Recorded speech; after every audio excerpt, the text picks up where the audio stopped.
Good evening and welcome to episode 101 of Mystery, Murder, and Mayhem. The kids, well, I say kids plural, like I've still got a bunch of kids still in school, but Nick, he's back in school from spring break. So peace has somewhat been restored back to the Triple M abode. Um, so there's that. And I'm not sure about how it is where y'all are at, but it's been kind of unseasonably cool here this week, and it's just weird to me because usually by now we're getting into the 80s. Like Sunday, we never even made it out of the 40s.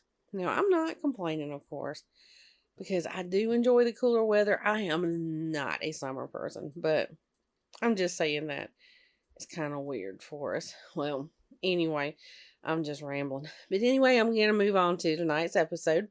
And I'm going to be telling y'all tonight the story of 4 murders that took place back in 1981.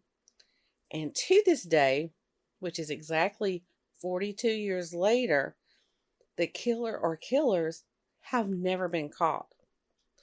The details are baffling to say the least. So y'all stick around so you can hear all about it.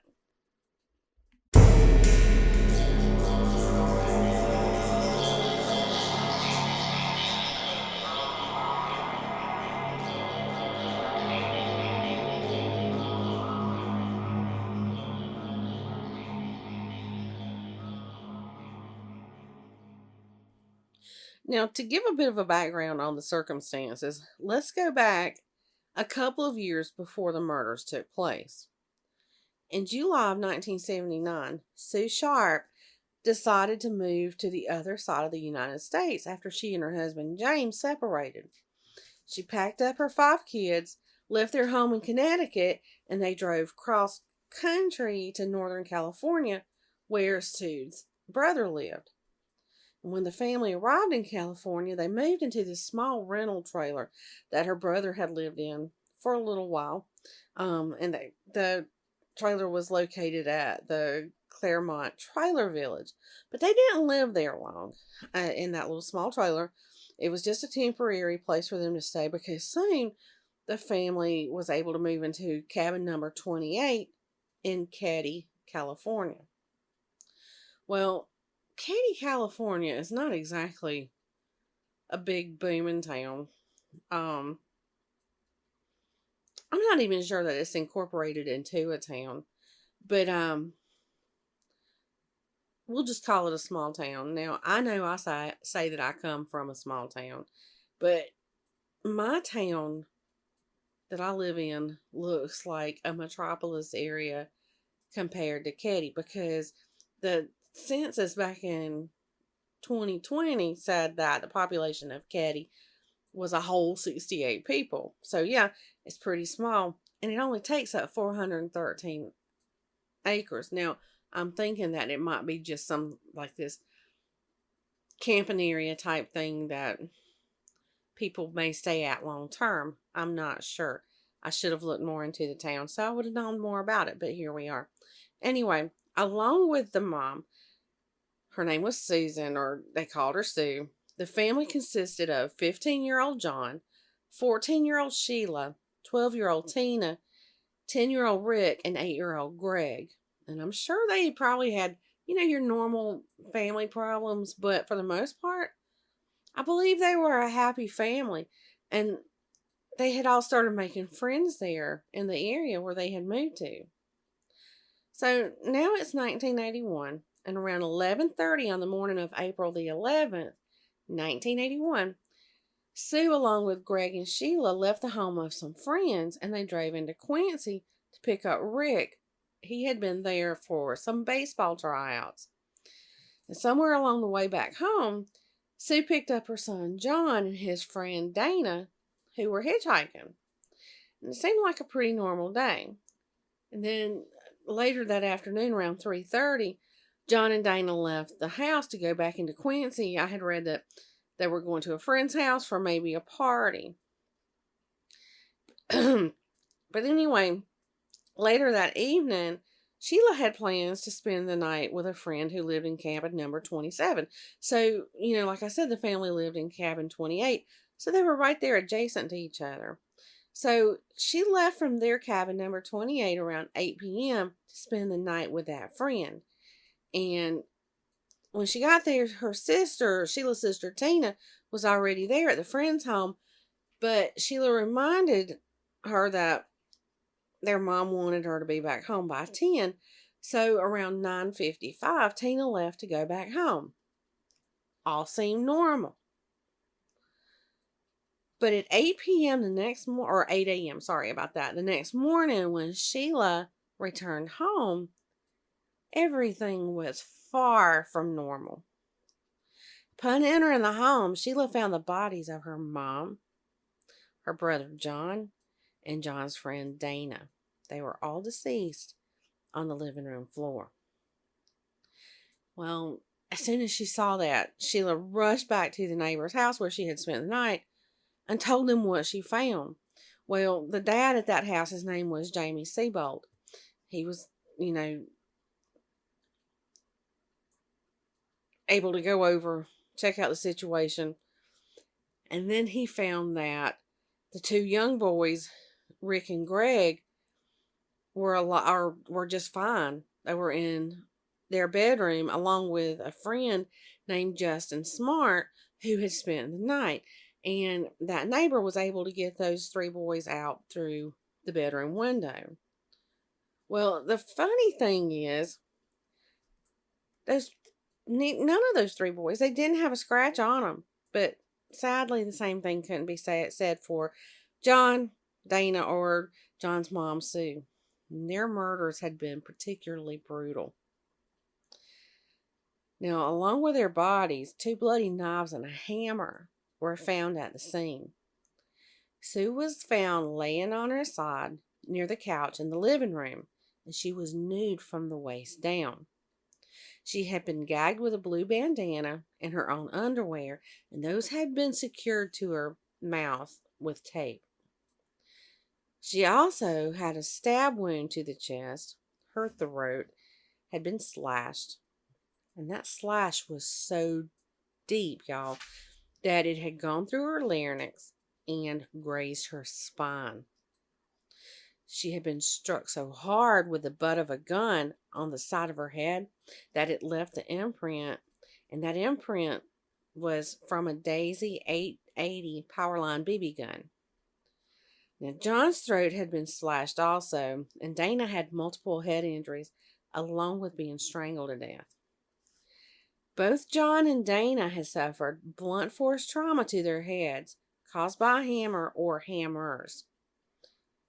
Autopsy results concluded that Sue and John had died from their knife wounds and blunt force trauma, and Dana had died from asphyxiation.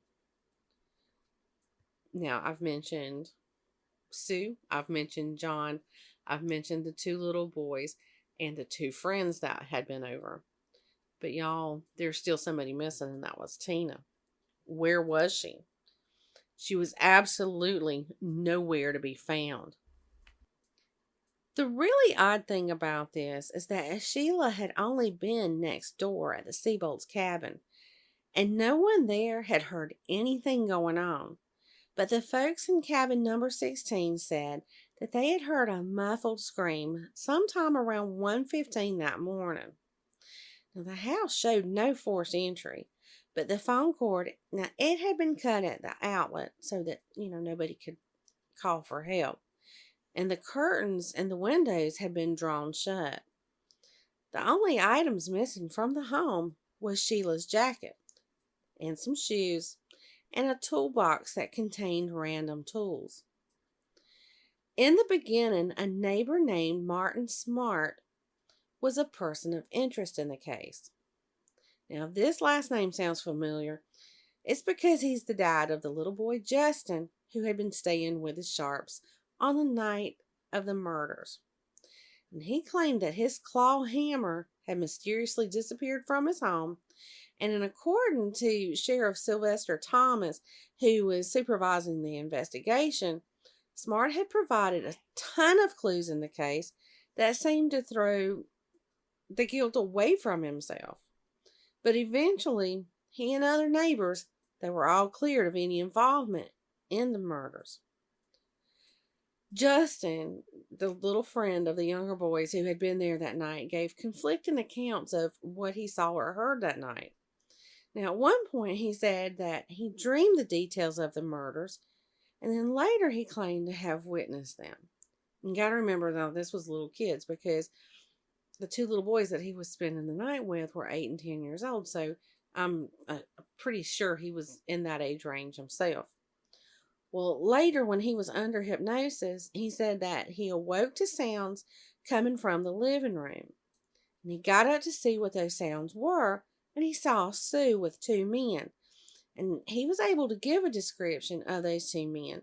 And he said that one had short hair and a mustache, and the other, he had long hair and was clean shaven. But both of the men wore glasses. And he went on to say that John and Dana entered the home and they began arguing with the men, and that it soon became a physical fight. Well, after the fight, Tina came into the living room, but she was soon taken out of the cabin through the back door by one of the men. Now, like in any case, rumors started circulating. And in this case, the rumor was that the murders were either ritualistic or drug motivated. But Sheriff Thomas would soon dismiss those rumors because no drug paraphernalia or illegal drugs had been found at the crime scene. And after that, a family acquaintance told authorities that Dana, John's friend, had stolen an unknown amount of LSD from a local drug dealer. That acquaintance was never able to prove that claim was even true. And through all of this, the question remained of, where is Tina? Now, at first, the FBI was investigating her disappearance as a kidnapping. But once the month of April was coming to an end, the FBI kind of backed off of the search, saying that California State Department of Justice was doing an adequate job in the investigation, and they didn't feel that they were even needed there. But despite all of the law enforcement's best efforts, Tina was nowhere to be found, and she wouldn't be found until just over 3 years after the murders. A bottle collector actually found the cranium portion of a human skull and part of a jawbone at Camp 18 in nearby Butte County. And I say it's nearby, but it was actually about 100 miles away from where she had went missing. Now, shortly after Butte County Sheriff's Department announced the discovery of the bones, an anonymous caller identified the bones as belonging to Tina Sharp. But for whatever reason, this call was never documented in the case records.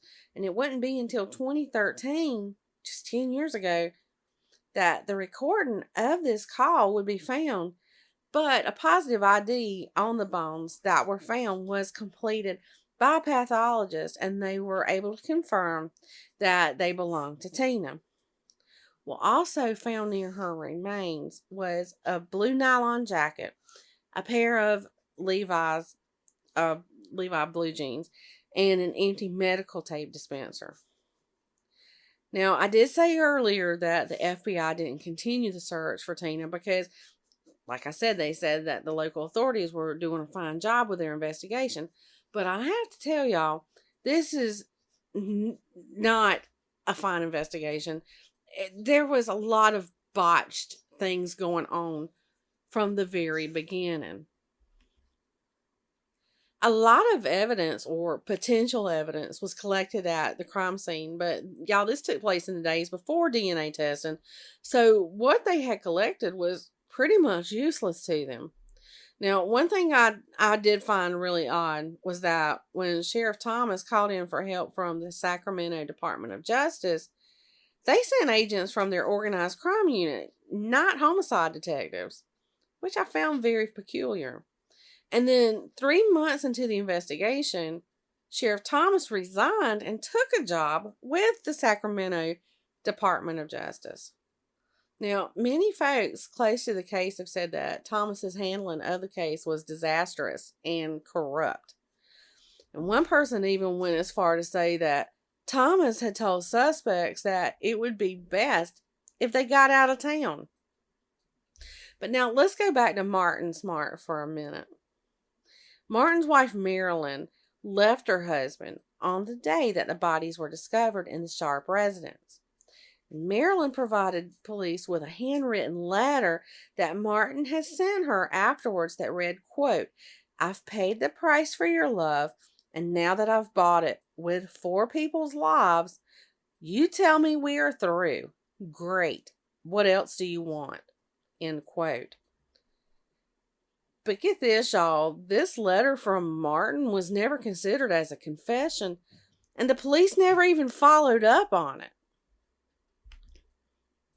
In 2008, Marilyn Smart said on a documentary that she had suspected that her husband and his friend, John Boobadee, I think is how you pronounce it. Don't shoot me if I'm wrong. But she had always felt that those two were responsible for the Keddie murders.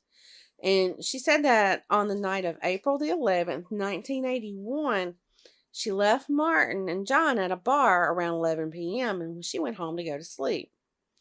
Around 2 a.m., she woke up to find that the two men were burning an unknown object in the wood stove. Well, Sheriff Thomas was also on that documentary, and he disputed what Marilyn had said, and he went on to say that Martin had passed a polygraph test. Now, whether the two men had actually anything to do with the murders will probably never be found out because Boobadee, he passed away in 1988 and Martin passed away in 2000. Well, since then, bits and pieces of evidence have been found. Now, in 2016, a hammer that matched the description of what was used in the murders was found in a pond that had been drained or had dried out. And local authorities believe that it was placed there intentionally.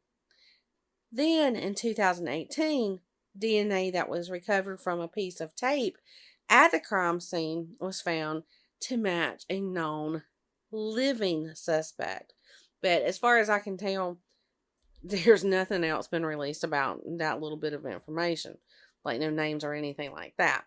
Now, one theory that I do want to mention in this, and keep in mind that it's only a theory, is that some believe that there was a love triangle involving Sue, Martin, and Marilyn.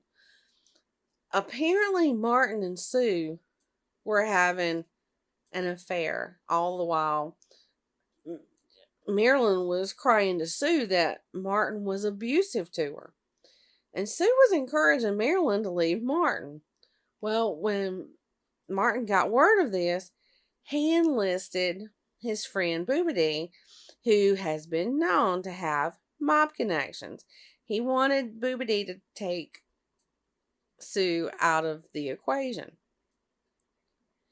And that would explain Marilyn leaving on the morning the bodies were discovered.